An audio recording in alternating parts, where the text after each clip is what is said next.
guys, welcome back to True Crime with me, Emma Kenny. Thank you for joining me. If you are new to my channel, I release deep dive crime content on a Wednesday and a Sunday.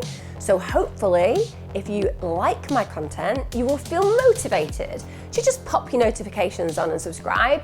Give me a like, I don't know, have a conversation in the comments, letting me know what you think and feel.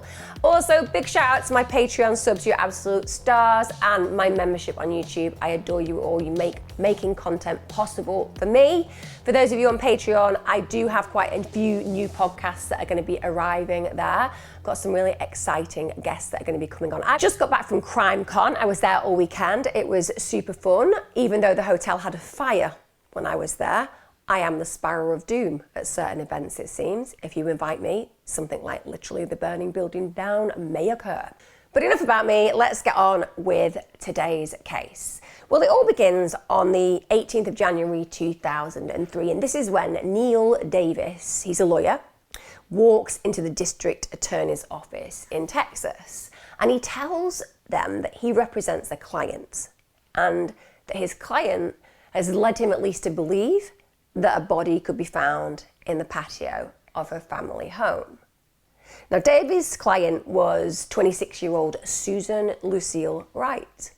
Wright had been married to 34-year-old Jeff Wright. They had been together in a marriage for 5 years, and they lived together with their two young children, Bradley, who was 4, and Kaylee, who was 1.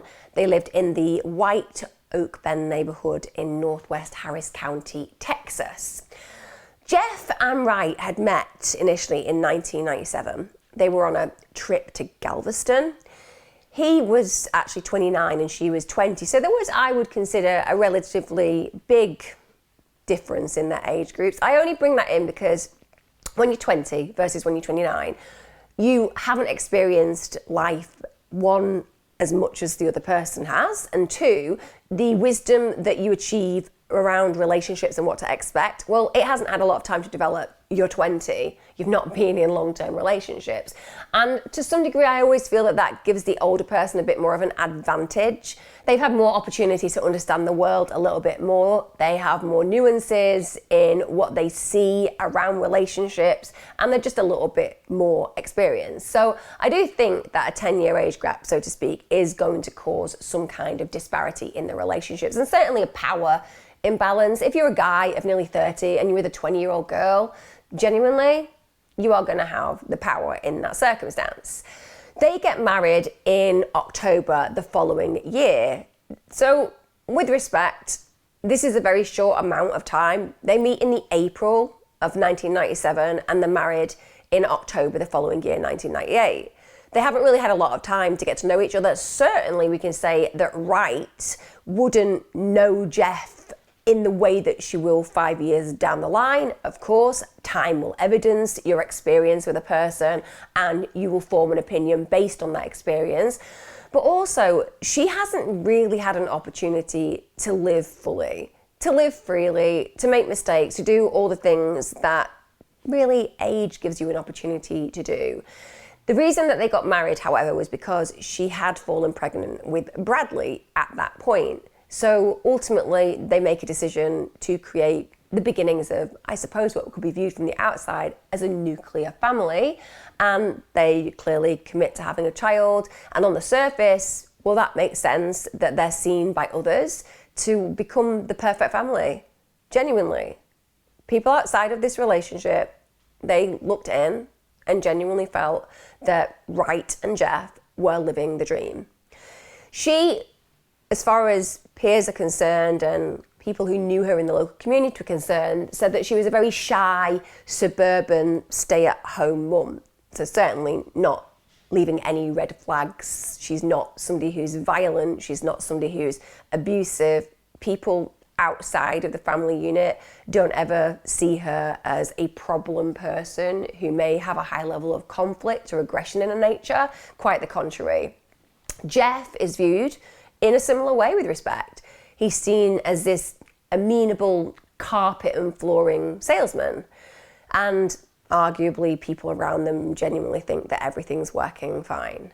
But just as is so common in life, just because something looks perfect certainly doesn't mean that it is perfect, and everything really isn't as it seems when it comes down to the relationship that these two are having. So after Davis has been and told the district attorney that he believes that there is a body under a patio, the police are dispatched, and indeed, they find human remains at the Wright family home. And it doesn't take them long to realise that it's Jeff Wright's body. By the time that they arrive and are able to, so to speak, excavate the body, he'd been dead 5 days already. It wasn't going to take long as well for the authorities to realise that his wife was the person who had killed him, and it was his wife who had also buried him there. They found him buried naked, face down in a shallow grave. His body had actually been partially exposed, and that's because the family dog had literally dug him up, and he had gnawed off part of his hand. So that would have been a very distressing sight for the authorities and the investigating officers to find. And it was very clear how he died. I mean, when I say it was very clear, I mean, they didn't need a pathologist to identify what had killed him, nor did they need a coroner to hold and give a report on how this person had met their end. As long as you had eyes, it was very simple to see that he had died because he'd been stabbed all over, literally. Stabbed in particular all over the front of his body. They could just see this is how this man had met his end. When the police were looking at the scene, they also were able to find a mattress, box springs, a comforter, and a headboard in the backyard. So somebody has moved elements of the crime scene and put them outside. The mattress was literally soaked with blood, and they also were able to turn up a bloodied knife outside the home. One of the things that they recognised straight away about that bloodied knife was it was missing a tip.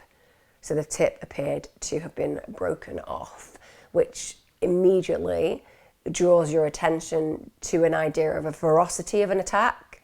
Aside from the body that has clearly been stabbed multiple times, and I mean many, many multiples of times, whenever you hear about a weapon being found and the tip is broken off, you can imagine that it would take a great amount of ferocity and viciousness to cause the knife to break.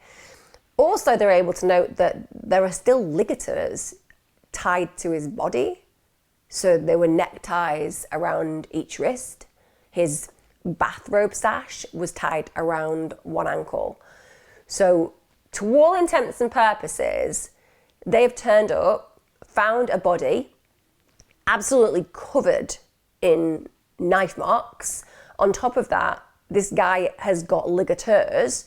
It's like turning up to find a corpse that has endured some kind of torture. Of course, that's exactly what I would imagine at this moment in time. When they do the autopsy, they find out that Jeff Wright had been stabbed at least 193 times. At least. There were 41 wounds to his face. He had 23 wounds to his neck, 46 cuts to his chest, 22 wounds to his abdomen, 19 wounds to his legs, 23 to his arms, 1 to his back, and he even had 7 wounds to his pubic area, including a superficial cut at least to his penis. So again, when you're looking at that scene, you're starting to imagine the type of mindset that somebody must have had when they were carrying out that crime and why the viciousness. Because whenever we use the term overkill, we use it for good reason. This wasn't just about the ending of somebody's life. It's more. It's a tapestry to the feelings that an individual has that means that they act out in such a ferocious way. The autopsy is also able to locate where the knife had broken, and indeed the attack had been so forceful that the tip of the knife had broken off in the top of Jeff's skull. It won't surprise any of you that when it comes down to why Jeff had died, the medical examiner was very clear. It was because of multiple sharp force injuries. Like I said, it was obvious that was going to be the case, but arguably they still need to go through the whole linear experience of making sure that they identify exactly what was most likely to have killed this individual. They also are able at this point to look at the toxicology. And they find some interesting data. So the toxicology reports find that he had alcohol, cocaine, and also GHB in his system. Now, GHB was very popular as far as being in the news in the 90s because it was known as the date rape drug. And he had that in his system before his death. I will bring in some prior history that is criminal where Jeff is concerned at this point, because I think it's important that we understand that there was a prior criminal history involving possession of a controlled substance. So he definitely had some connection with drugs in the past. That doesn't mean, of course, that somebody else couldn't have drugged him, but just making the connection that Jeff wasn't an altar boy when you look at his history. Police now have to figure out the crime scene and how the murder played out. And one thing that they notice that's very interesting is a cargo trolley. And they immediately believe that Wright had used this cargo trolley to transport her husband's body from the bedroom to the patio. And the reason for that is that Wright is slight. She was only 5'5" as well in height. Jeff was 6'2" and he weighed 220 pounds, which is 15.5 stone for people who don't use the old kilograms. And this is something that clearly demonstrates there is a big disparity in their sizes. It's going to be very difficult for her to literally carry a dead weight anywhere. And they think that this is how he's been transported. Police now contact the lawyer. Remember, Neil Davis, the person who kind of begins this process. He'd advise them about the body, and they need to know about his client who has informed him of this body. He then confirms that his client is indeed Susan Wright, but he says, unfortunately, you're not going to be able to talk to her right now. And the reason that you're not going to be able to talk to her right now is that she's in the psychiatric ward of Ben Taub General Hospital. At this point as well, he notes that she was apparently, according to staff, babbling incoherently to herself. In fact, she was 100% convinced in the way that she was expressing herself that Jeffrey was literally roaming the hallways, trying to find her so that he could beat her to death. So as far as Susan Wright is concerned, even though I've talked about the crime scene, you've heard about the details, there is literally no chance that Jeff could be anywhere other than 6 feet under. She is convinced, absolutely convinced, that he is coming for her. As the police carry on investigating, they search the family home in detail, and again, some really incriminating evidence turns up. So one wall of the master bedroom has been freshly painted. That's where the headboard should have been. So it's a cover-up job, right? Somebody's trying to make it clear that there is nothing to see here by painting over whatever was there at the time. And the police notice that there is a paint can and brush in the room. They also notice that a piece of the carpet's been cut out. They find a box cutter and they find the scissors. The police do feel that there has been an attempt at a cleanup, but it's a really poor one. It's not sophisticated on a forensic level because they're able to very easily find blood spatter, and it is everywhere. It's on the walls, it's on the ceiling, it's on the curtains, it's on the furniture all over the master bedroom. So even though somebody may be seen to be trying to clean up, they don't seem to be very aware of just how inconsistent their job is with what would be required. It seems rushed. Also, they're able to find items of clothing that had been bleached. So seems again like somebody wants to remove evidence, but it's not done effectively. So they find a pair of size 6 jeans and also a receipt for 2 gallons of bleach, and those jeans had been bleached along with other things. So arguably trying to destroy evidence, but leaving the evidence in a place where the police could find the evidence, so to speak. So it adds up on one level. We can certainly see that somebody has gone about their business doing this, and we can certainly see that somebody has gone about their business recognizing that they now need to clean the place up, but it doesn't look like somebody has really thought this out. So we could say, is this person really trying to get away with anything? Because if they are, in this moment in time, they're doing it in a very poor way. At some point after the killings, it seems that Wright had gone about emptying several drawers of her kids' clothing. She placed them in the family car, so that suggests that she's thinking about trying to remove herself from the environment and take her children as well. The investigation are also able to discover that she had filed for an order of protection from her husband the day after she had killed him.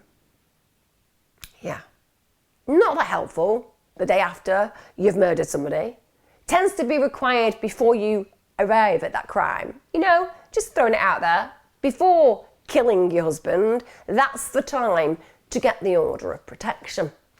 But she's gone ahead day after, knowing apparently that he's in the backyard, that she needs to be protected from him. Prosecution, of course, down the line, by the way, will jump on this. They'll be like, all part of the plan. Absolutely trying to paint her husband as an abuser. Whereas Wright will argue, no, not at all. I was in a completely disassociated state. And she believed that her husband was still alive and that he was going to kill her. Some of you right now might be thinking, well, that's a load of baloney. But I guess we can bring in the fact that she's meant to be babbling incoherently at the hospital on the psychiatric ward, and she's constantly going on about the fact that Jeff is going to come and get her. So there is a consistency there with the way that she's acting at the hospital and with her going out and taking that order of protection. The other side of my brain goes, and I'm not trying to be weird, but it wouldn't take, I don't know, Sherlock Holmes to realise that if you take an order of protection out the day after you've murdered your husband, they're obviously going to be able to track that back. So forensically, again, that would be disastrous, and if anything, make you look like a manipulative human being who is trying to get away with murder. And indeed, who knows, she may have been.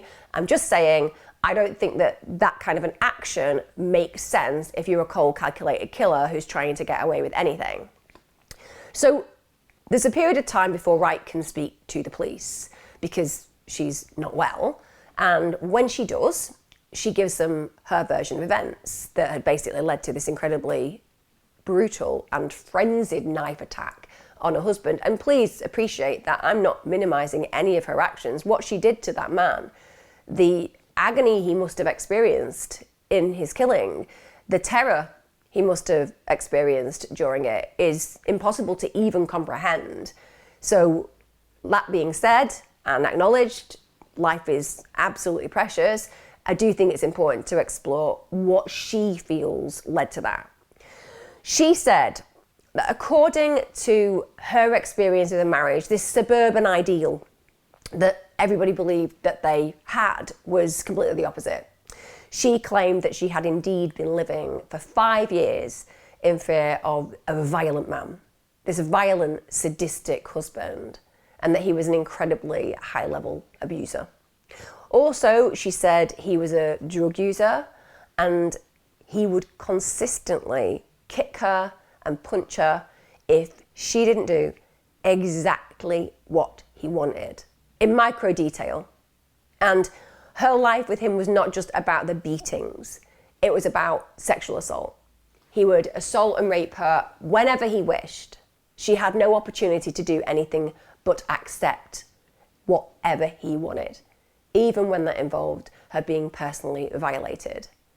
So Wright claimed that this seemingly perfect relationship, there had been almost an instant change, and this had occurred following the birth of their first child.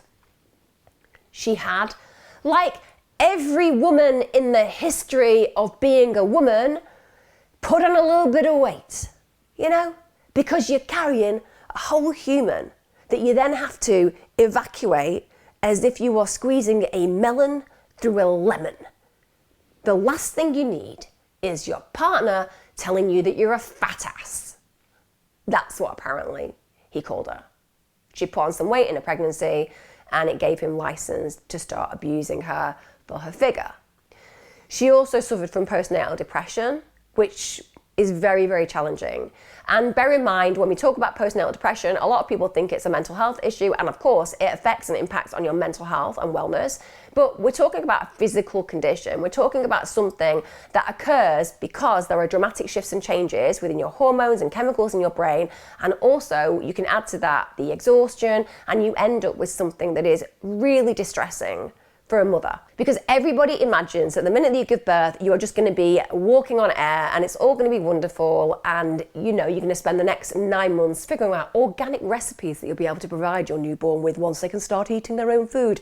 That's the kind of yummy mummy image that isn't true for mass hordes of women.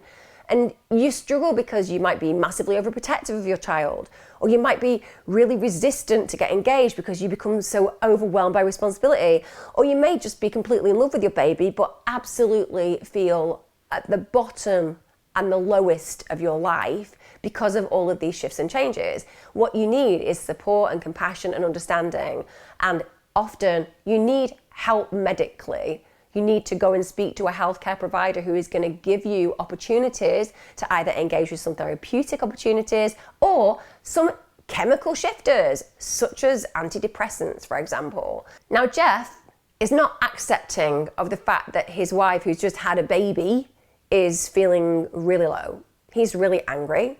He's completely unsympathetic, and he would prevent her from taking her medication. And she said that this is really when things shifted to a different gear. He becomes very, very controlling. He wants her to be at home all the time. He would only let her go shopping or visit her family for a maximum of 1.5 hours. So she's not even allowed to be around her family and friends very often.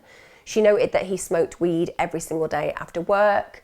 Caveat here, guys, in some countries, some places, some medical establishments, weed is actually considered an appropriate treatment for things like depression, anxiety, migraine, sleep issues, as long as it is made in a way that isn't, shall we say, hydroponically grown to a point where all the bad bits are extenuated and the good bits are minimized. We know that if people have high-level CBD, low-level THC, there can be lots of benefits. I'm not doubting that for 1 minute, but if you're taking street gear, it could certainly have an impact on your mood because you're not getting the right levels. It's so artificial now, the way that it's created, that it can be pungent beyond belief. And certainly where THC is concerned, it can invoke things like paranoia. It can make you more moody. This, she feels, was another indicator that their relationship was falling into disrepair, and that he cared very little for her particular desires because she didn't want him to be smoking drugs every single day. And this, she said, meant that their verbal situations of conflict become very physical. He just gets more and more aggressive, and the abuse just gets worse by the day. Apparently, he would find any excuse that he could to hurt her. He would set her tasks that she couldn't pass just so that he could abuse her.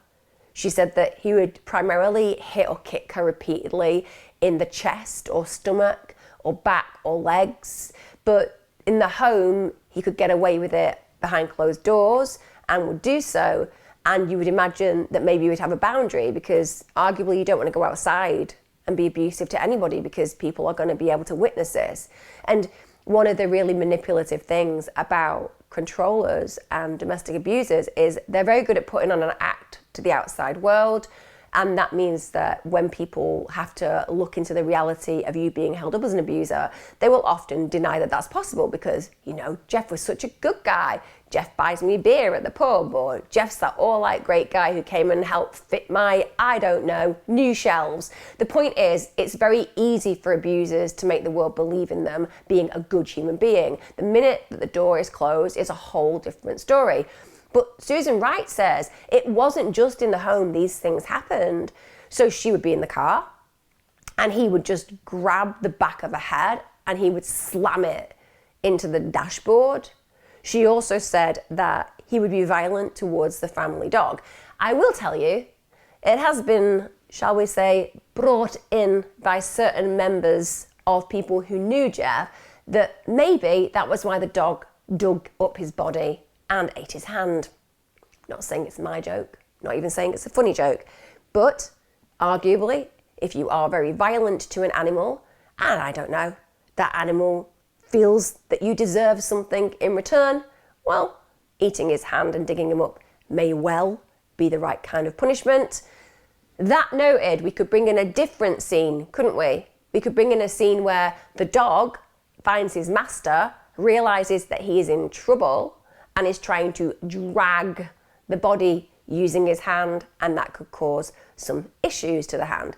Like I said, just trying to bring some balance to that scenario. One of the problems that we've got with Susan Wright is in telling this story, there is one major lacking feature. And that major lacking feature is that she had never reported the abuse.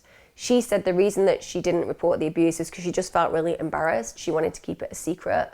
And she would stay inside when she had visible bruises. She wouldn't go out, she wouldn't see people, she would make sure that she didn't draw any attention to the abuse that she was experiencing. Many people will find that suspect because one would imagine that she may at least reach out and talk to people close to her about the state of their relationship. But others will know that there are cases where people are heinously abused and they just feel that they have made their bed and they need to lie in it, particularly when they have children. Also, abusers are really good at promising people that things are going to change.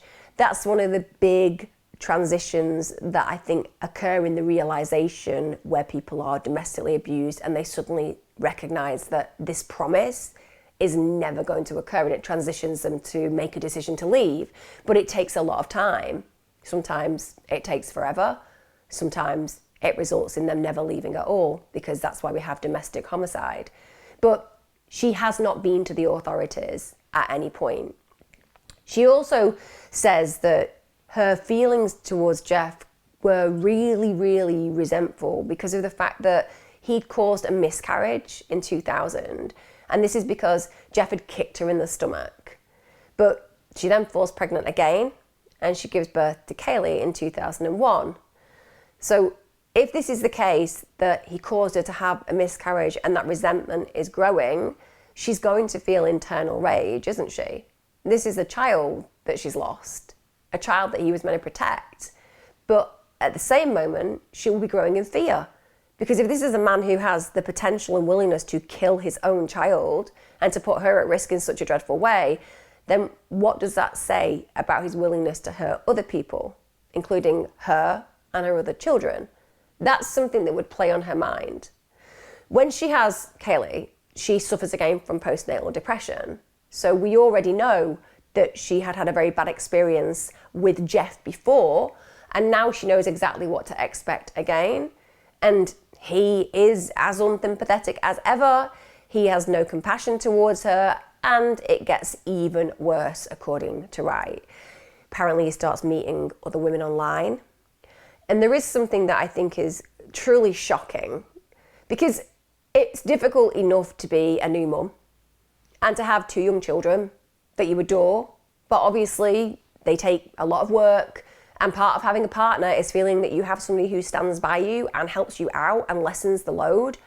The idea that you are with somebody who sees your depression and rejects it and ignores it and gets angry with you for having it, but then in retaliation to that, goes out and meets other women online just to make you feel even more desolate and alone.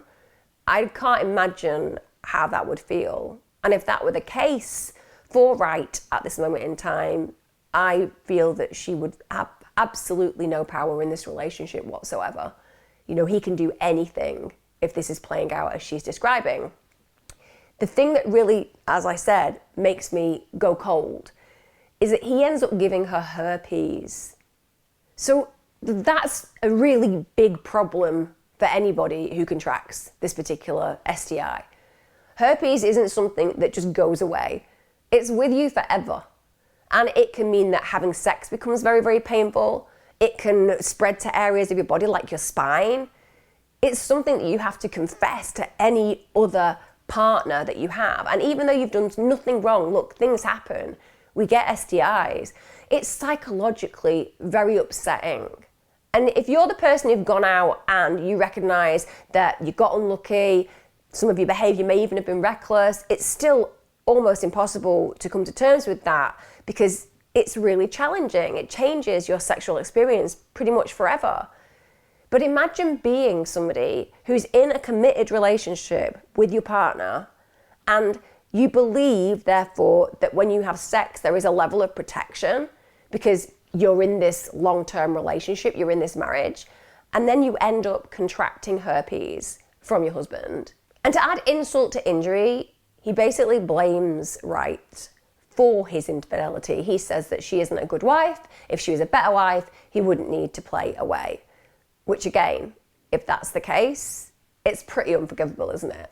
How can I demean you even further? Well, I can make you believe that the reason I'm having to see all these other women is because you're just not good enough as a woman, as a wife. Mother of his children, bear in mind. So he's bringing back herpes to the mother of his children. What affects her health affects the happiness and future of her children, doesn't it? Because they want her around for a long time.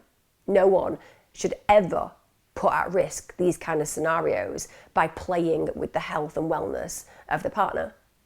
It gets to New Year's Day 2003. Again, this is alleged. This is what Wright tells us happened. She says that on that day, he allegedly told her, "Happy effing New Year, bitch. That will be your last."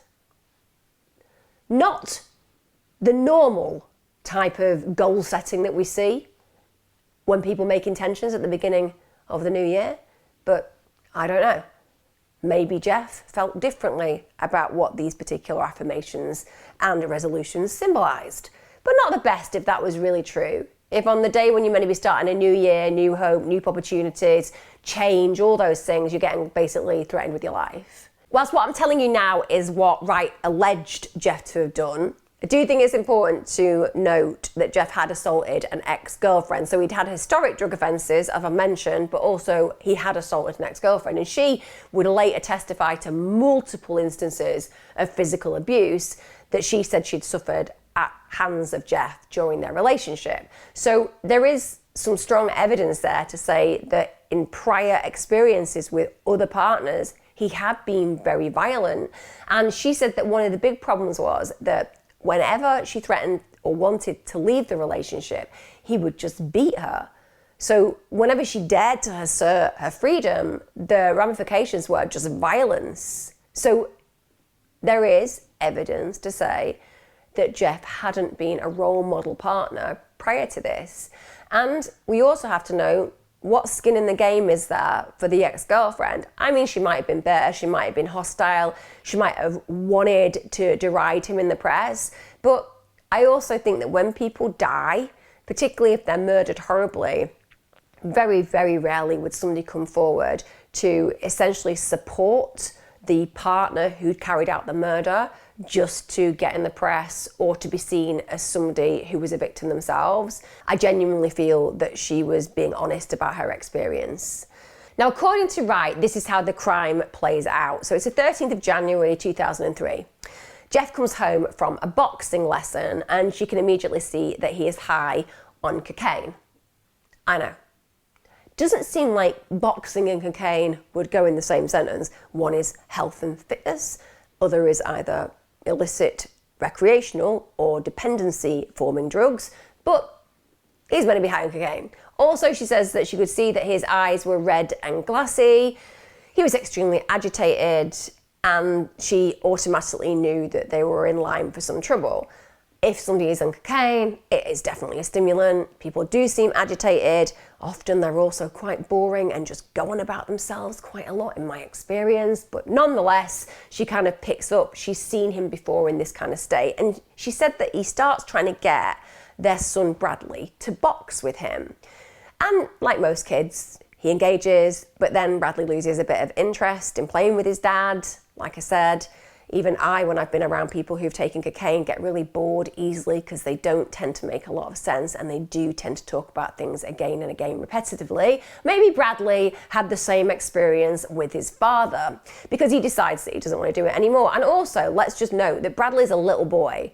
He's probably seen his father's violence before, And therefore, he doesn't necessarily want to engage in something physical because his instinct tells him that things may go wrong. And they do, because essentially Jeff then punches Bradley in the face. Bradley then begins crying, and in response to this, his father calls him a sissy. Then Jeff gets up, goes and takes a shower.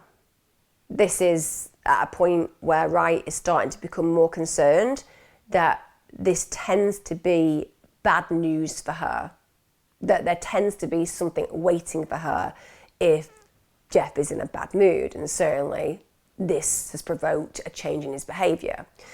When the children go to bed, Wright basically decides that she wants to talk to him about his drug problem, about his anger issues, because she knows that she's regularly apparently getting beaten.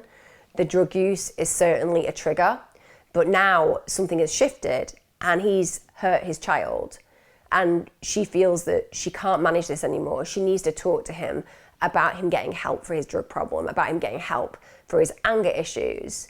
It doesn't end well for her in the fact that he's very provoked by her challenging him and he attacks her. She then goes ahead and stabs her husband. This is after they had sex and he had fallen asleep. When the police hear this story, they feel immediately suspicious. First of all, they feel that all of the wounds that are inflicted to Jeff are on the front of the body. So the reason they're suspicious of that is that that makes them believe that Jeff had actually been restrained. So he was on his back and he was restrained by the ligatures on his hands and feet. So he was basically incapacitated. And they said that if he was incapacitated, that she was not at risk, so to speak. So that's them instantly feeling that her story doesn't make sense. He's a big guy. Surely he'd have been able to escape if she was just going for him, so to speak. They also find candle wax that's on Jeff's thigh and scrotum. So when they look at this scene, they've got the candle wax on his thigh and scrotum, they've got the ligatures. They feel that he'd been involved in some kind of sexual activity that was kinky before his death. And furthermore, so aside from the injuries on Jeff's brain, none of the wounds on their own would have been immediately incapacitating or immediately fatal. So that gives weight to this idea that he had been restrained for a period of time, to the extent where there were so many non-fatal wounds that were inflicted. It's almost as if somebody was enjoying torturing him. So the police aren't necessarily in line with what Wright's saying. Wright then tells them that she had moved her husband's body into a hole near the patio. Jeff had basically been undertaking a home improvement project, and this is really terrifying because there he is, just getting on with his home improvement, and he didn't realise when he was doing it that he was digging his own grave. I mean, he genuinely did. He ended up in a hole that he had dug himself. Yet when he was doing that, he could have had no idea whatsoever of what fate was about to befall him.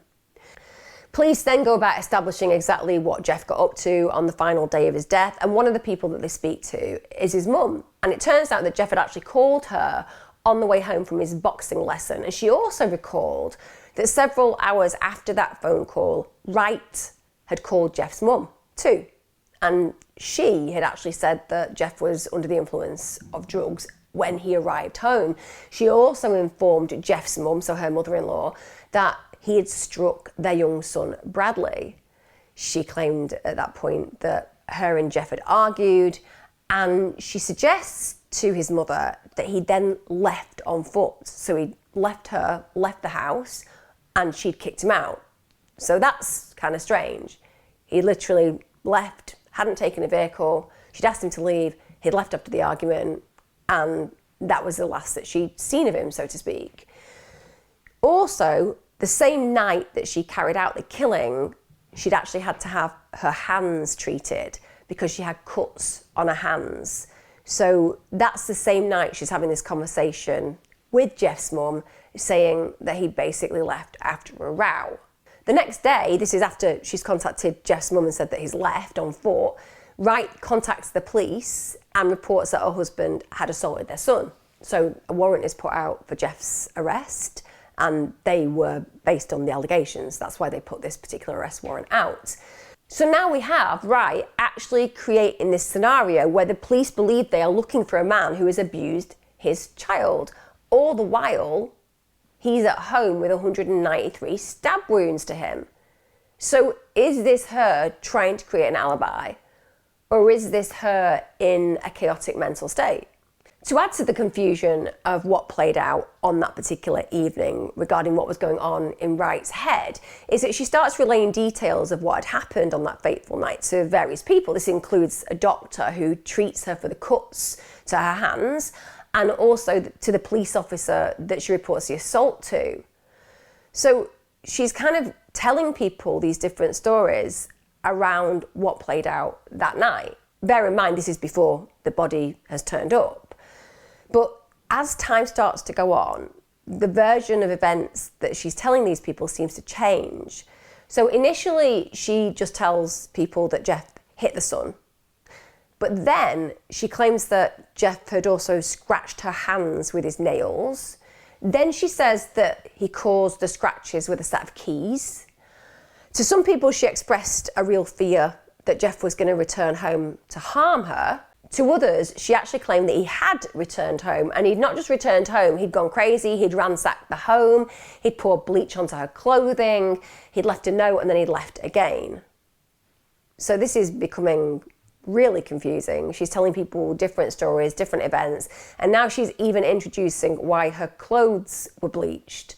That in itself would make it sound a little bit suspicious, wouldn't it? And now she's blaming this dead guy for doing all the things that the police investigators have found, such as the jeans covered in bleach. Also, she tells people that he had left the vehicle at home, which explains why the vehicle was there and didn't move, because arguably you'd think if somebody had left, they would have taken the car, but she's evidencing that no, he did leave on foot. Whilst a lot of Wright's story can't be substantiated, one thing that can is that people who knew her said that she kind of walked around in a complete fog for several days after the killing. So close family members said that she appeared very withdrawn, that she also was constantly terrified that her husband was going to return to harm her. So she isn't acting as if Jeff's gone and she's glad he's left. She seems terrified. Now we know that she's murdered him. Why is she acting scared?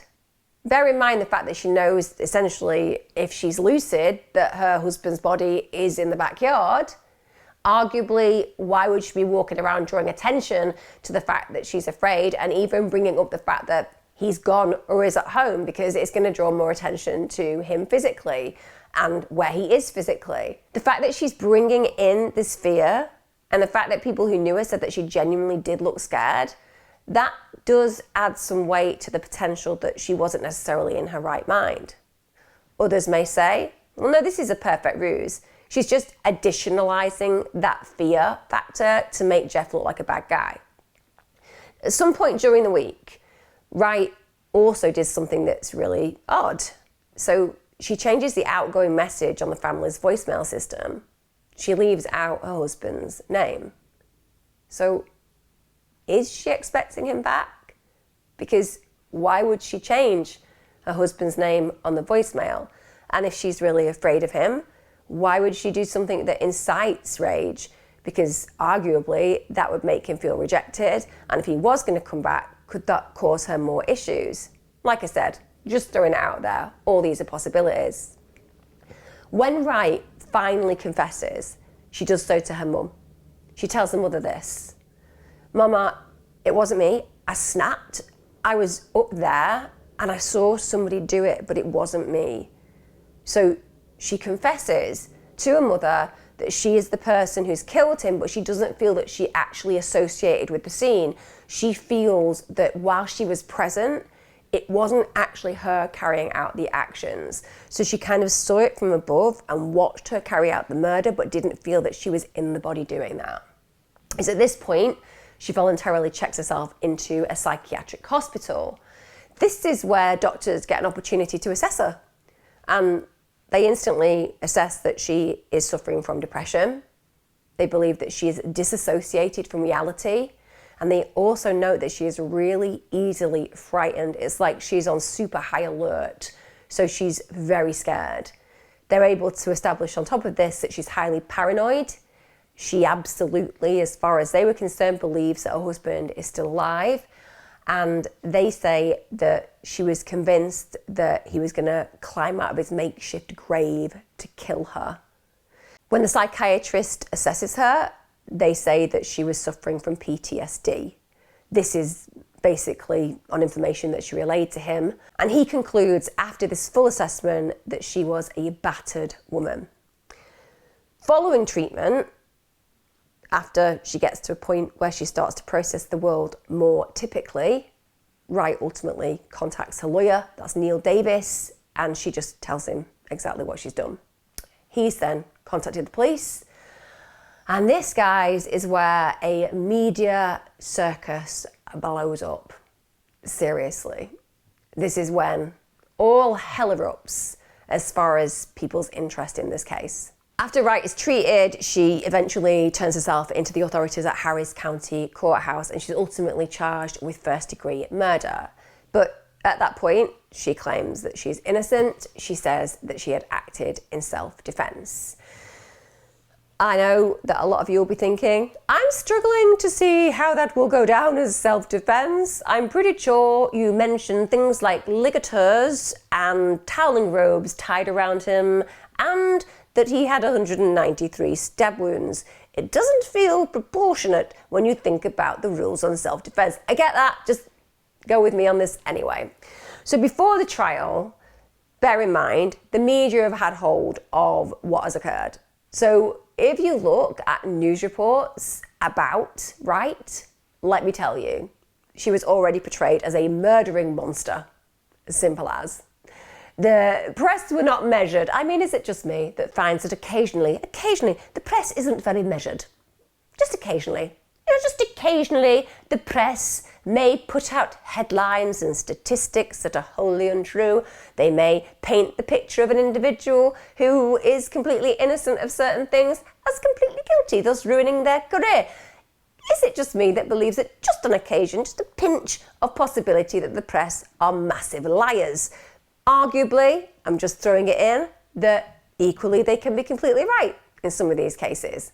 They can put out the fact that somebody happens to be a liar or a murderer and it comes true, but it certainly doesn't help cases where juries are concerned and the bias is that this person has already been tried by the press. These days, it's tried by Twitter. I think we can all agree. That's how it works. Why have a judicial system? Just like put a tweet out and decide whether that person needs to go down for life. Anyway, this is what's occurred. She's this murdering monster, and it's not just that. They really go to town on trying to make her seem like a femme fatale, I would say. So they compare her to Sharon Stone in Basic Instinct. And no, I do not believe at any point she uncrossed her legs during an interrogation and blinded those interrogators by an inappropriate display, shall we say. But she becomes known as the Blue-Eyed Butcher.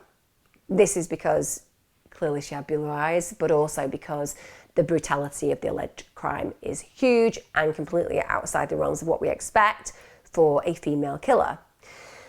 Because it was so macabre, the nature of the killing, the whole of the public were up in arms about it, and there was so much public attention to the crime that essentially they decided to zap the trial out to the masses on court TV. Don't get me wrong, I myself watched the Heard and Depp trial, although it was obviously a litigation and civil. I watched it because I was really intrigued about the case. I didn't know a lot about it, and wow, I found that really compelling viewing. Also, pretty horrific when you think about the fact that you see things that you probably aren't going to know about that person's life, and it does mean that you create a judgment. You do. But for somebody like Wright, for this to be out on court TV after she's been painted as this femme fatale, to some degree, people had already made their minds up. I genuinely believe that. So the trial arrives. It's February 2004. Bear in mind, she's on trial for first-degree murder of her husband. Prosecutors go in for the kill.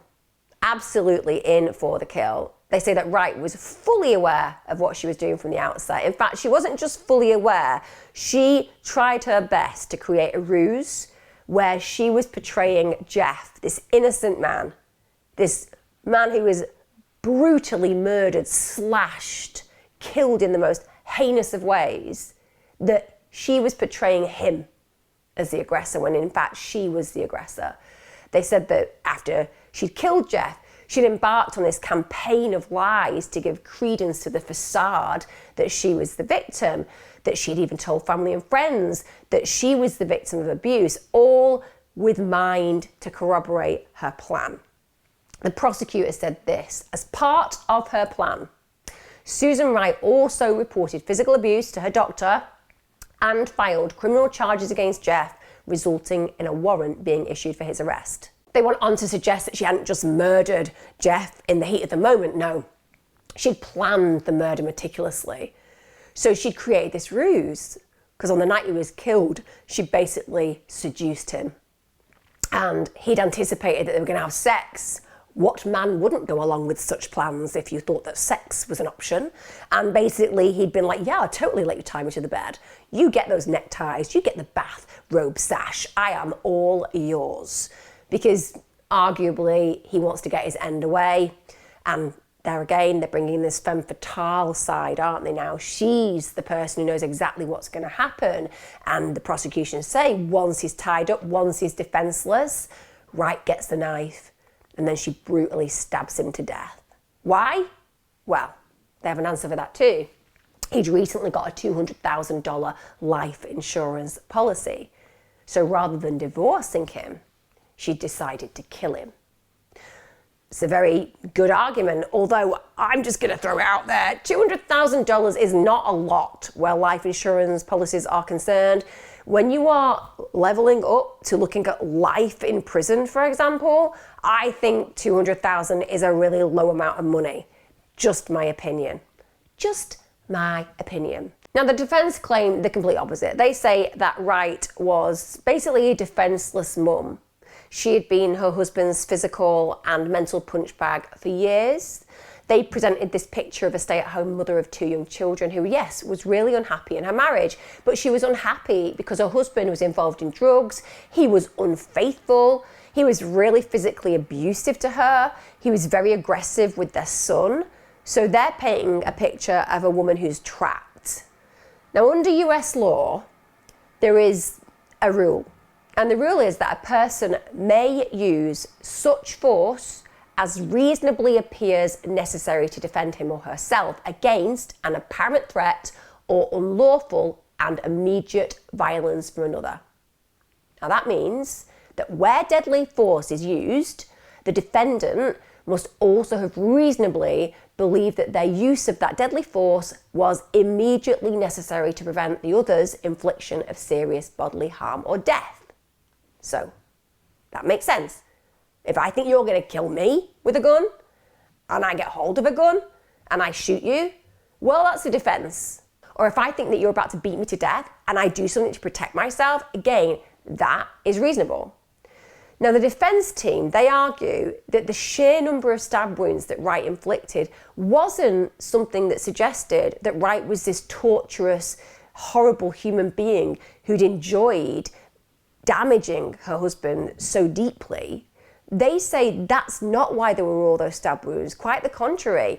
The reason that there were so many of these unnecessary overkill level of injuries was because she was so terrified of her husband that she did it to make sure he wasn't coming back. So it wasn't evidence of this cold, premeditated murder that the prosecution are alleging. She had genuinely stabbed him in self-defense, believing that he was going to kill her. And that's how they present their case. Wright obviously has to take the stand to give the version of events on the night that she killed her husband. We have a problem with that though. And it is, for a jury, a problem because her account from the original version that she gave the psychiatrist at the hospital in the week following Jeff's death has changed. So from the defence's team's point of view, it was going to be really difficult for her to claim self-defense based on the original version of events. So bear in mind what she told the psychiatrist. She said that after he had attacked her, they had had sex, and then she'd stabbed him to death in his sleep. So that's difficult when you're trying to say there are reasonable grounds for killing somebody, that you are in threat of your life and you carry out this kind of aggression in response to this person who you feel may kill you. Very, very hard that you are in real threat of your life, in fear of death or serious harm when your partner's asleep. So Wright now claims that after Jeff has showered, he'd entered the bedroom, he was wearing a towel. She says at this point that she confronted him. She told him that he needed to get help for his addiction, for his anger issues, because she simply cannot take it anymore. She then says in response to this, he just throws her onto the bed, he kicks her, then he rapes her. She claimed that she had closed her eyes during that sexual assault because she always used to do that to try to take herself away from the rapes. And she allowed it to happen because she knew what would happen if she didn't. It would just mean more violence for her. She said that he then left the room for a few moments, but then when he returns, she said he climbed back on top of her and he shouted, "Die, bitch." At this moment, she opens her eyes and she sees him holding a butcher knife in his right hand. Allegedly, he's waving it over her head and she feels very threatened. And then she claims that she and her husband engage in a struggle for the knife. She said that he brings the blade down and it actually cuts her left knee. She said, "I threw my hands up, I grabbed the knife and I started kicking him with my right knee. His grasp on the knife loosened just a little bit and I got it from him." It's going to be interesting for the jury hearing that, because you're thinking, wow, you're 5'5", he's 6'2", he's way heavier than you. He's already apparently in this state where he's threatening.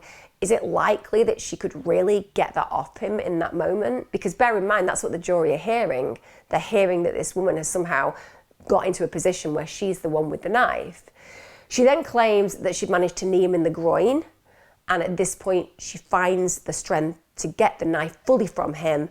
And then she pushes him off her. At this point, she says that she stabs him several times. First in the neck, then she says deep in the chest. She said that at some point she stopped because their young son Bradley has knocked on the bedroom door. So she actually says that she takes a pause.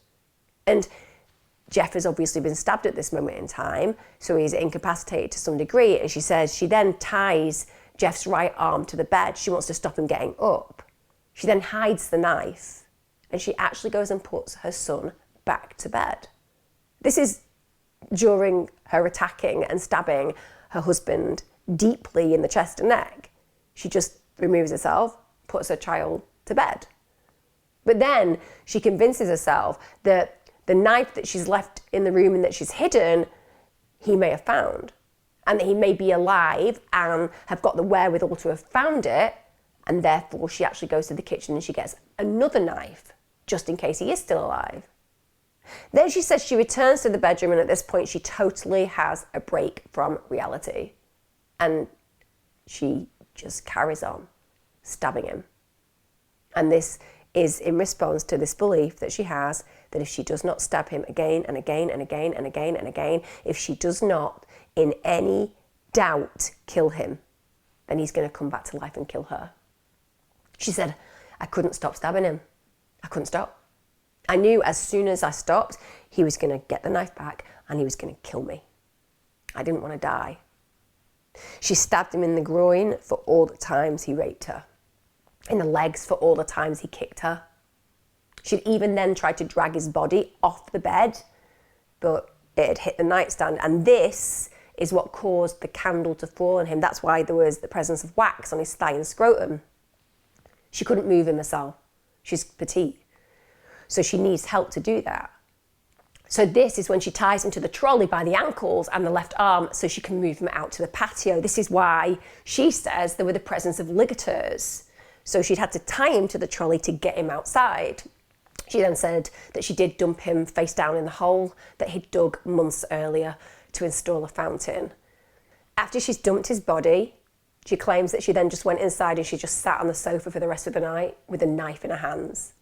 She said, I watched for Jeff to get up because I was afraid the second I went to sleep, he was going to get up and come after me again. Wright goes on to talk about the fact that she suffered some kind of mental breakdown after this that had lasted for absolutely days. And she didn't tell anyone about what she'd done because she said her brain simply could not accept it. She just could not compute that she had murdered her husband, that it wouldn't sink in. And she believed all the while that he was going to come for her. She was terrified of him. She said it wasn't until 5 days after the killing that she suddenly began to realise that something horrible had happened. Only then does she start to conceive that Jeff isn't coming back, that Jeff isn't coming home, and that she isn't at risk anymore. But that's because she's killed him. Now, the prosecution don't buy any of this. It's their job not to. It's not like any prosecution's ever going to hear a story and be like, it's actually a really good case, sir. We don't have anything to add. You should definitely set this person free. You know, at the end of the day, prosecution's job is to make somebody look terrible so that you win. That's what it's all about. So they say, rubbish, was not in a fog at all. And the reason that we know that she wasn't in a fog is because she'd left her children with her sister, and then she'd done her best to dispose of the evidence and to clean up the crime scene. Bear in mind, guys, crime scene was not cleaned up. It was a forensic disaster for a murderer. Bear in mind as well, it was her who told her mother that she killed her husband. So she's the person who has time to make a decision about when the crime scene is of a level where she would be safe to disclose. So they only know about Jeff's body because she's told them where it is. So to some degree, she would be the person who had a proper opportunity to make sure that that whole scene was perfectly clean. And it's not, it's a mess. So even though the prosecution is saying that she wasn't in any kind of fog and that she was just this kind of murderer who deserves to go down for life or worse, arguably that crime scene itself does not speak of somebody who is really aware of what's going on in that moment, because she would have done a far better job if she had been completely compos mentis, shall we say. So Wright said as well, well, even though I did clean up the house, I didn't clean it up because I was trying to cover a murder scene. I believed that Jeff was going to return home, and if he came home and there was a mess in his house, I would receive a brutal beating.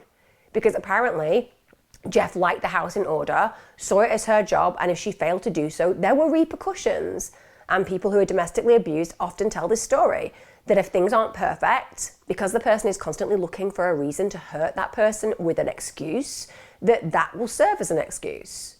The prosecution questioned Wright because they obviously have an opportunity to pull holes in a story, and they just ask a very simple question: why did you not leave your husband if you were so unhappy? And Wright said, well, I couldn't. Divorce was never going to be an option. And the reason I know it wasn't an option is that if I'd left him, he'd have killed me. Wright explained to the court, he told me if I ever left him, he was going to kill me. It's not as simple as getting a divorce. When someone hurts you that bad and they tell you that they're going to kill you, you can't just get up and leave. In fact, she recalled that on one occasion in 1999, this is after he had physically abused her and then made her apologise for what happened, she had actually decided to leave. So she'd gone to her parents with a son and she'd stayed there.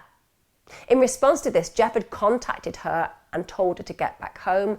And he hadn't begged for forgiveness. He hadn't said, you know what, I've realised the error of my ways. Please come home, I'll change. He just said, if you don't come home, I'm going to kill you or our son. And she was so scared, she said she returned. Defence witnesses also, to add weight to some of her story, testified that they had seen her on occasion with a black eye. Others stated that they'd seen her with a bruise on her forehead. And at the time that they'd seen her with the bruise on her forehead, she just basically said it was a result of having been hit with a toy that her child had thrown at her. We've all been there, guys. If you're a parent, you will have at times stood on Lego, which is a brilliant, brilliant toy for your child, but should come with a health warning, because when you stand on a piece of Lego, it makes you think about doing things to that Lego that your child would not like, such as melting it into a smooth, smooth piece which can't hurt your foot. Also, we may occasionally have things thrown at our heads. I have to say, I brought 2 boys up. They're very, very boisterous kids. They had a lot of quite heavy, sharp objects, and I never ended up with a big bruise on my forehead. Not saying it can't happen, but usually a 3-year-old doesn't throw that hard.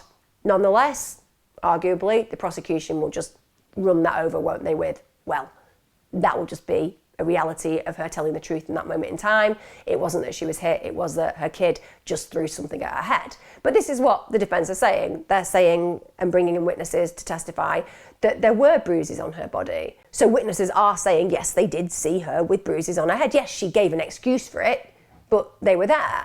Now, Wright's own sister, Cindy, she said that she'd seen lots of bruises on Wright's body. That was throughout the marriage with Jeff. And according to Cindy, Jeff was very, very controlling, that she had witnessed that Jeff was very controlling. In fact, he'd only allow his wife $75 a week, and that $75 a week had to provide all the necessities for the children in the home. Now, coercive control, one of the elements of it is things like controlling the finances. Why? Because if you control the finances of a partner, it means that it limits their ability to have activities, it limits their ability to create support networks, it certainly limits their ability to leave because they have no money to leave, and it renders that person completely reliant on the abuser. So $75 a week for everything is next to nothing, and it must have been a real problem as far as Wright's opportunity to get and provide the things that she needed to do for her children, and to also be able to look after her own needs. $75 is nothing. And her sister Cindy said that she'd also heard him demand Wright keep the home immaculate or else he would beat her. So that lends weight to what Wright is saying about making sure that the house was at least tidied up when she'd murdered her husband because she thought he was going to come back and hurt her. They all agreed, however, and this is all the witnesses, that they'd never actually seen him be violent towards her. Furthermore, there was no corroborating evidence that proved that she was actually being abused. So there was no police report, there was no hospital record, there was no statement to Child Protective Services, there was literally nothing. There was nothing to substantiate the fact that she was enduring this horrific violence at home. Meanwhile, the prosecution present witnesses who just testify to what a great guy Jeff is. I mean, that's the job, isn't it? Wheeling all the people who think he was a great guy, and that's exactly what I do. And all these people who are telling the court and the jury that Jeff was a great guy mean it. They felt he was a stand-up good man. Also, they told the court that the couple were amazing. They had a great marriage. They seemed really happy together. They were a stable family unit. They went to church. They recalled that he was a very proud father. So it's a complete juxtaposition to what Susan Wright is painting as her life. During the trial, another thing that prosecutors accused Wright of doing was that they said that she rehearsed her testimony. They told the jury that she was crying on cue, and they said that the minute that she stopped crying, that it would be when they left the room. So the prosecution somehow were allowed, because believe me, the prosecution should absolutely not have been allowed to have told the jury that whatsoever. Unless the jury is directly listening to it or seeing it, they should not be being informed that apparently this woman who is crying a lot just stops when they leave. Because they're going to potentially buy in and believe that, and that's going to cause a massive bias. But anyway, they get away with doing that. Now, Wright does respond to this and says, I haven't cried on cue once. I don't see how someone could not cry during this. Prosecution also do a great job of making out that Wright is this sexual sadist. So as opposed to this, shy individual that she purports to be, actually, she's into bondage and she enjoys using candle wax. And let's just put it out there. Let's just throw it into the realms of possibility that Susan Wright likes a bit of BDSM. Yeah? So what? That doesn't make her a murderer. Like, there'd be a lot of people dead if people who like a bit of BDSM also went out and murdered people, believe me. But it does mean that they're painting this picture of possibility to the jury, which is depicting her as a powerful person. Somebody who asks for what she wants, gets what she wants. So very, very distinct to the kind of picture that the defence are painting. And actually, the type of picture that is real about Susan Wright to everybody who's ever known and seen her before. But they're trying to portray that she enjoyed this world that they consider seedy. So that's where they're bringing in the candle wax. She enjoys dripping it onto people's bodies, so on and so forth. They also make this big deal of the fact that, you know, she spent time as a topless dancer. So they're getting the jury to believe that this is a woman who is confident about her body, who isn't shy, who operates in a world that probably most of the jurors haven't ever been, and therefore it forms this bias in their minds about the kind of human being they're dealing with. And to be honest, I looked up how long she was a topless dancer. She was 17, it had been for 2 months, she didn't like it. So this idea that she was somebody who was just entrenched in the sexual world is just not true. And even if it were true, no judgment should be made. Topless dancers don't go around murdering people. So anyway, this is what they've now portrayed her as. And I don't know how the prosecution get to do what I'm going to tell you next. Because bear in mind, the court of law is a respectful place. It is absolutely integral that the jury are given insight into certain circumstances and situations. I'm all for that. But you know what? When it goes a bit amdram, amateur dramatics in this particular scenario, I said amdram and I was like, not everybody will know what amdram is, but amateur dramatics. This, for me, is just a little bit too far. So as a dramatic turn of events occurs, the prosecutors bring in the blood-stained mattress into the courtroom. I mean, guys, you can just tell the prosecution are like, hey guys, it's a big deal. We're on court TV. Yeah, we're on court TV. I think it's going well. I think we're doing pretty well in painting her out to be the femme fatale. Yeah. But I've got this idea. Go on. Well, I think we bring the bloodstained mattress into the court. Seems a little bit outside the normal protocol, but we are on TV. I'm all ears. And then we'll just reenact what we think happened.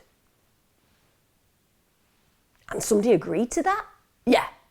They literally reenacted how they believed the killing had taken place on the mattress, the said mattress, the blood-stained mattress. Basically, prosecutor Kelly Siegler, she straddles a male colleague and she demonstrates how the killing occurred. Also, a bit of a side note, apparently a co-counsel didn't take part in the reenactment because his girlfriend didn't want Siegler straddling him.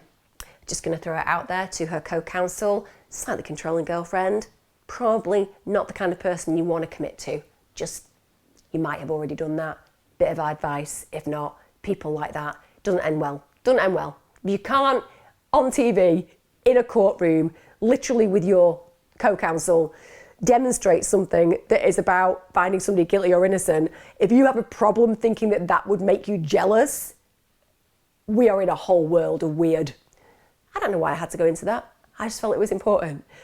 If somebody won't let you do some kind of reenactment in a court with somebody of the opposite sex, then probably it's not the relationship for you. There you go. Anyway, they do it.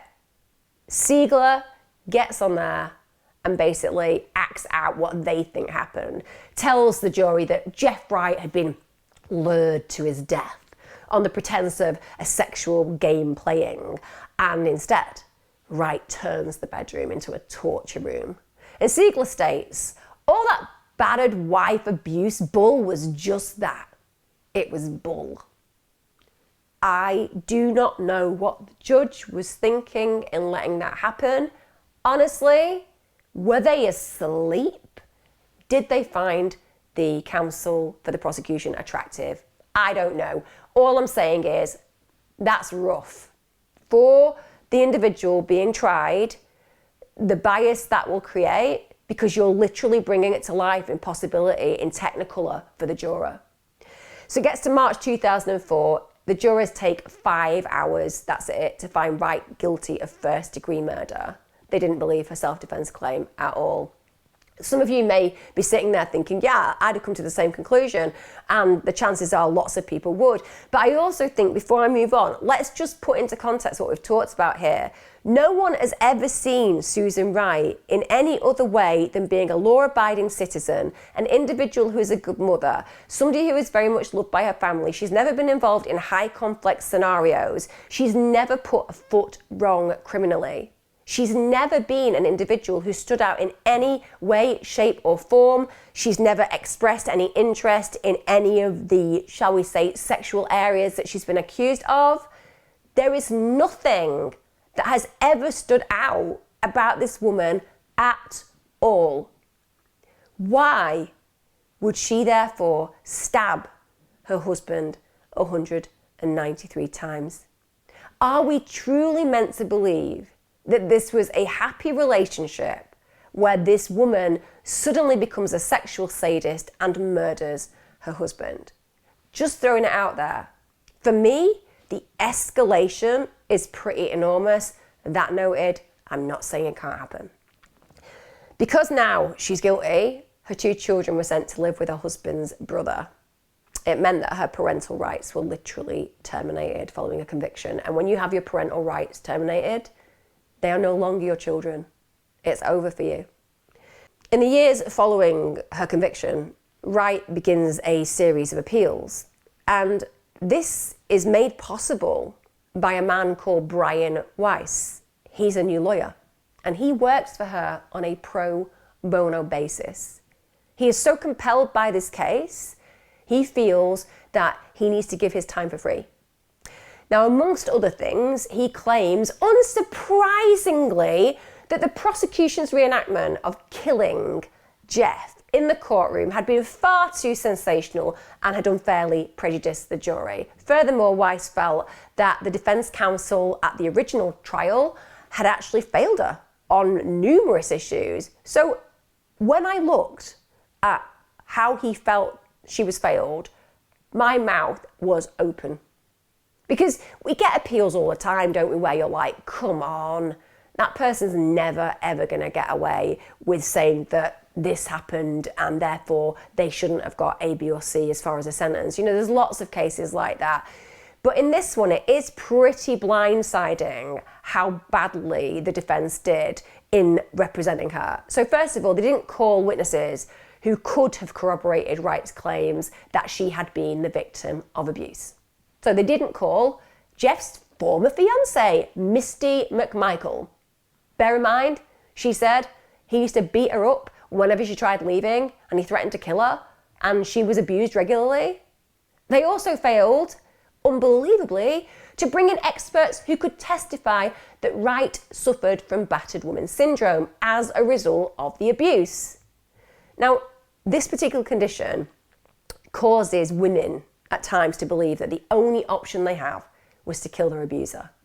And for a lot of us, that would be really hard to get our heads around. It's like, okay, there are so many things that you can do before you murder a partner or you kill a partner. There are places you can go, there are people you can speak to, there are shelters you can attend.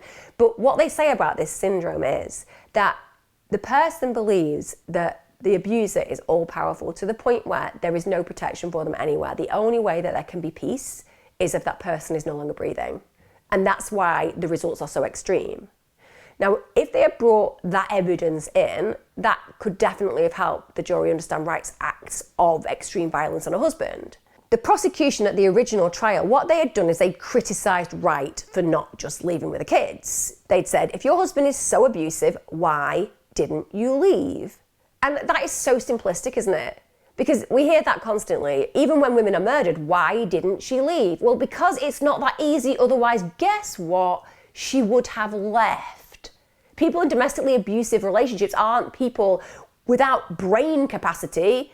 They know exactly what they want, which is to escape, But the idea of making that escape possible is complex and means at times that people remain chained in these horrible relationships. So again, the argument here is if an expert on battered women had been able to explain to the jury why she'd acted this way, why she'd felt that leaving wasn't an option, it would have helped them understand her more. Furthermore, the psychologist who saw Wright after her arrest was not called to give evidence, which is unbelievable. Because the failing by the defence team on that level meant that the highly supportive evidence that he had regarding his views on Wright were never heard. Because he had actually concluded at the time that she was indeed convinced that her dead husband was still alive and was going to come and kill her. And in his opinion, she'd finally snapped when her husband had become violent towards her children. They concluded that after the killing, she was in a dreamlike, disassociated state, that she'd drifted in and out of reality following days and weeks of the killing, and he believed that she was absolutely terrified of her husband. But for some reason, well, I'll tell you the reason, but it doesn't make sense. Wright's lawyers had decided not to call him. They'd said that because their client's version of events had changed, because remember, she no longer claimed that she had killed Jeff in his sleep, instead she said that he'd raped her and then threatened with a knife, that they felt that that second version was a better version for their self-defense strategy in court. But that's really sad, because another psychologist had actually told them it was not uncommon for people to repress traumatic events and that they tended to recall more as time passed. So this is why those differing accounts occurred. Wright's new lawyer, who was amazing because he's pro bono, he's not getting any money for this, he felt that not calling that medical expert had been the lawyer's biggest mistake of all. That it would have explained everything and it would have given the jury a completely different perspective. During the sentencing stage, another thing that the defence counsel had also failed to put forward was mitigating evidence. Who was running this case for the defence? Literally, none of us have got any qualifications in this area. I say that, it's a massive stereotype. A lot of you may well have these kind of qualifications. But I'm just saying, if you are qualified in this, please leave me a comment and you will also agree with me that this is a terrible, terrible defence. But for the majority of us who don't have qualifications in this whatsoever, we all agree at this moment in time that we would have represented her better. To not put forward mitigating evidence, that's what every defence lawyer should have awareness of, because there's clear mitigating evidence in this case. In fact, even the presiding judge who saw this case said that if they had put the mitigating evidence in, it would have painted a very different picture of Wright to the jury, particularly in light of the fact that Wright had never had any previous convictions, none, nada, not one. There was nothing in her history that suggested this woman was about to kill a man in such a horrific way. So it's agreed there have been massive failures in the defence in this case. So in 2009, a new sentence hearing was ordered. At this point, testimony from Jeff's ex-girlfriend, Misty McMichael, supports the contention that Jeff Wright had been a serial abuser of women. She tells this story. She said that they'd got engaged soon after meeting in 1989. Apparently he'd been really loving and charming initially, but his character began to change. And she noted that the character changed mostly when he drank. First of all, he became verbally abusive, but then that led on to physical abuse. He would slap her, he'd throw her down the stairs. And when he went out, which she believed was to meet other women, so he'd be leaving her to go and meet other women to have liaisons with, he would lock her in her apartment. So she wasn't allowed out. Also, whenever she tried to leave him, he would beat her up. So this supports what Susan Wright has said. Furthermore, the prosecution's theory that Jeff was tied to the bed, that wasn't even supported by the medical examiner who excavated the body. Yeah, the person who literally looked at the body after it had been dug up. Even they said that's not how it happened. He wasn't tied to the bed. So this gives more weight to Wright's claim that she had used ligatures, but those ligatures had been used to secure Jeff's body to the cargo trolley. The medical examiner had also testified that Jeff had a significant amount of cocaine in his body the night he died. In fact, he had so much cocaine in his body that not all of it had even metabolized when he died. Again, that gives credence to what Susan Wright was telling us about her husband being high on drugs the night she killed him. Also, remember what the prosecution said? That she'd tied him to the bed, he'd been stabbed all over the front, that's clearly obvious to everybody that he was secured, couldn't move, couldn't fight back, thus adding to her murderous intent here. Well, it's not true.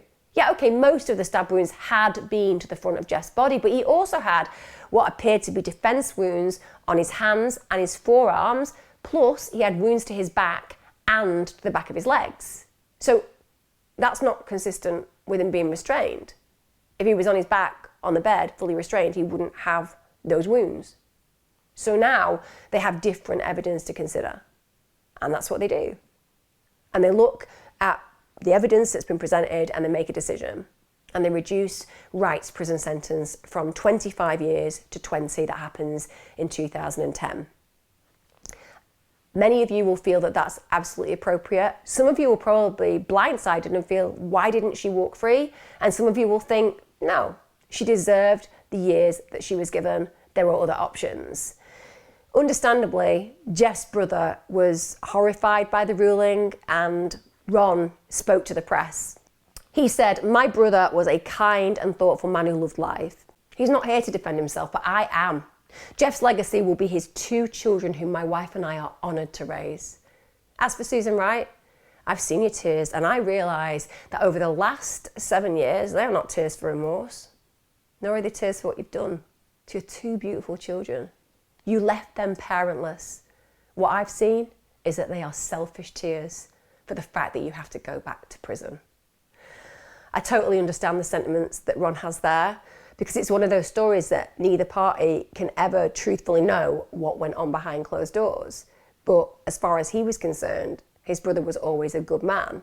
And even though there is evidence to say that in previous relationships Jeff had been violent, again, it's anecdotal evidence, not physical evidence. Wright first became eligible for parole in 2014, but she was denied parole in 2014, and she was also denied parole in 2017. She was ultimately released in December 2020, aged 44 years of age. She served 16 years. She will actually remain on parole and also undergo anger management classes until 2024. This has been a really tough case, guys. Seriously, it's difficult for me to know what to believe. I'm sure that a lot of you feel exactly the same, because if what Susan Wright claims happened, then we've got to have every sympathy for her. Her actions actually would support a diagnosis of battered woman syndrome.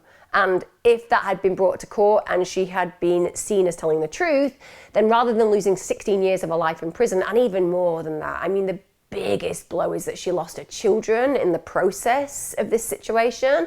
Well, she would have been able to walk free from court. Or I guess at worst, she would have received a manslaughter conviction rather than a first-degree murder conviction.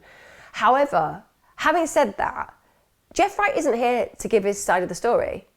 You know, he can't defend himself against the accusations that he was a serial abuser, for example. He could have indeed been a really good husband, a loving father who was just brutally and senselessly murdered in his own bed by the woman he loved. So at the end of this case, I'd be so interested to know your thoughts. Do you believe that Susan Wright was suffering from battered woman syndrome and that she lost years of her life and her children when really she was the victim? Or do you feel that she wore an overcoat disguise, making out that she was mentally unstable and suffering from this syndrome just so she could try to get away with murder? Let me know your thoughts. Usually I come down on one side. I really cannot tell you my thoughts and feelings on this, aside from the fact that I don't really know who is telling the truth. What I do hope is that Ron and his wife, so Jeff's brother and his wife, have brought those 2 babes up in a world full of love and joy to try to in some way make up for the loss of both their parents, because those children are without doubt the victims in this particular case. Give me a like, Subscribe if you found this interesting. Tell me about your own confusion, because I have loads of it in this case. Give me a comment and I'll try and get back to you. It has blown my mind, this one. See you again soon.